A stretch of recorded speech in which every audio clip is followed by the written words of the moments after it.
Power star Pawan Kalyan ప్రధాన పాత్రలో సుజిత్ దర్శకత్వంలో తెరకెక్కిన మాఫియా యాక్షన్ ఎంటర్టైనర్ ఓజీ భారీ అంచనాల మధ్య విడుదలై ప్రేక్షకుల నుంచి విశేష స్పందనను అందుకుంది.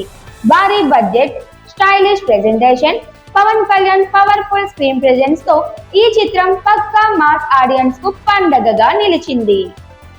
ఈ చిత్రంలో పవన్ కళ్యాణ్ ఓజస్ గంభీర అనే గ్యాంగ్ స్టార్ పాత్రలో కనిపించారు. 1970ల కాలం నాటి నేపథ్యంతో మొదలైన కథలో ముంబై మాఫియా నేపథ్యంలో గంభీర ప్రయాణం, అతడి పునరాగమనానికి దారితీసిన సంఘటనలు, ఓమి అనే విలన్ తో జరిగిన పోరాటం సినిమాకు ప్రధాన ఆకర్షణగా నిలిచాయి. సింపుల్ కథతో కూడిన ఈ సినిమాను దర్శకుడు సుజిత్ స్టైల్ మేకింగ్, కట్టుదిట్టమైన స్క్రీన్ ప్లేతో అత్యంత ఎమోషనల్ గా మలిచారు. Interval scene, first half action episodes, police station sequence వంటి భాగాలు పవన్ కళ్యాణ్ అభిమానులకు పూనకాలు తెప్పించే విధంగా ఉన్నాయంటే అతిశయోక్తి కాదు.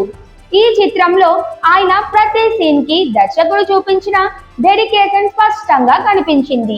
ప్రియాంక మోహనన్, ఇమ్రాన్ అశ్విన్, ప్రకాష్ రాజ్, శ్రేయా రెడ్డి, అర్జున్ దాస్ వంటి తారాగణం తమ పాత్రలకు న్యాయం చేశారు. తమన్ సంగీతం ఈ సినిమాకు అసలైన బలంగా నిలిచింది. ఒక్కో సన్నివేశాన్ని ఎమోషనల్ మాస్ హైతో నింపేందుకు ఆయన ఇచ్చిన బ్యాక్గ్రౌండ్ స్కోర్ ముఖ్య పాత్ర పోషించింది. రవి కే చంద్రన్ సినిమాటోగ్రఫీ సినిమాకు విజువల్ రీచ్ లుక్ ను ఇచ్చింది. ఎడిటింగ్ పరంగా సినిమాను కాస్త శ్రమపడాల్సిన అవసరం కనిపించినా మొత్తం మీద దానయ్య నిర్మాణ విలువలతో సినిమా గ్రాండ్ గా మలిచింది. ఓజీ చిత్రం సాధారణ గ్యాంగ్స్టర్ డ్రామాగా ప్రారంభమైన Pawan Kalyan mannerism, style, mass hype తో ఒక పక్కా ఫ్యాన్స్ ఫెస్టివల్ గా మారింది. దర్శకుడు సుజిత్ తన అభిమానుల హీరోని ఎలా ప్రెజెంట్ చేయాలో బాగా తెలుసు అన్నది ఈ సినిమాతో మరోసారి నిరూపించాడు.